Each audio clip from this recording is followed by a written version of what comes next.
السلام علیکم ورحمت الله وبرکاتہ. زموږ عزتمندو ما مخکې په هوایي فایرنګ باندې لږې ډېرې خبرې کړې وې. نن لږ مزید خبرې پې کوو.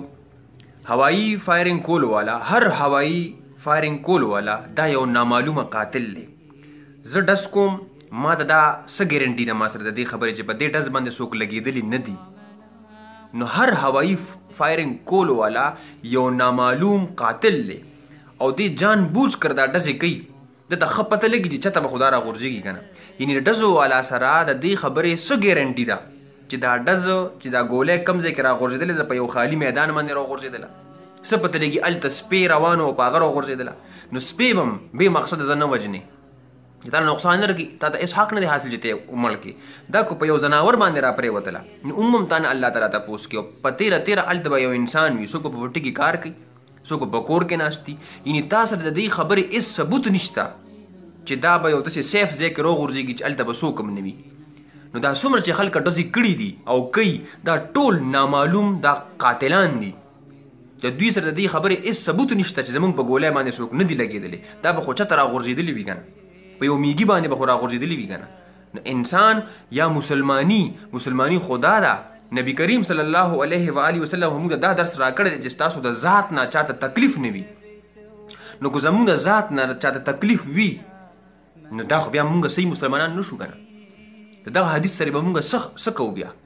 نو موږ له پکار دی چې د ډز چې په کمې پیسې موږ په دې باندې خرڅ کوو په دې باندې د ګلاسونو یو سیټ واخلو او ورته یې ورکو. په دې باندې موږ میز واخلو کرسۍ واخلو ټول عمر به ورسره پروت یو یاد به وي بجای دی چې زه ډزې کومه معاشرې له تکلیف ورکومه.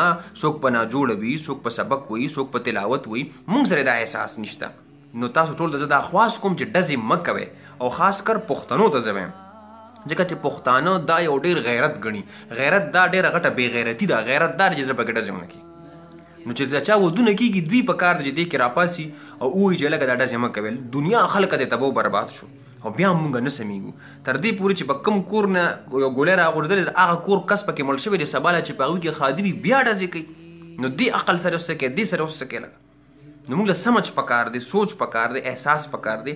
ډزې نه دي کول پکار. د دې په ځای تاسو بل داسې څه کار وکړئ د خوشحالۍ څه پیسې ورته ورکړئ په هغې ورله څه بل څه واخلئ. نو دا مطلب دا چې معاشره په دې باندې جوړېږي او خوند به هم کوي. زما امید دی چې تاسو په دې خبرو باندې عمل کوئ. ډزې بالکل مه کوئ او د دې خلکو تاسو چې کوم دی د دوی حوصله شکني وکړئ. دوی له ډاډ مه ورکوئ. خلک پرې خوشحالېږي پلاني زما پر هغه کې ډزې کړی وي. یاد ساتئ زه یو خبر دا ما مخکې هم کړی وه زه بیا هم کوم. لعنت په دغه خوشحالۍ باندې چې د هغه خوشحالۍ د وجې بل ته تکلیف رسي بل پې کنډمیږي بل پې یتیمیږي بل پې خرابیږي. نو لعنت په دغسې خوشحالۍ په داسې خوشحالۍ څه خوشحالي خو دا ده چې نور هم ځان سره ته په یو دغه کې راجمع کړي او هغوی هم ځان سره خوشحاله وساتئ.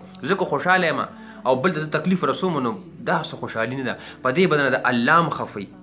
یاد ساتئ او اصل دغه خدا چې ته الله خوشحاله کړي. نو چې الله ته خوشحاله د الله مخلوق سره مینه وکړه ډزې مه کوه شور دی تکلیف دی چې د معاشرې له ته ورکې په الودګۍ کې ته اضافه کې. نو دا چیز نه دی کول پکار. زما امید دی چې تاسو په دې خبرو باندې عمل کوئ. ډزې کول دا یو ناروا کار دی. دا د جاهلانو کار دی.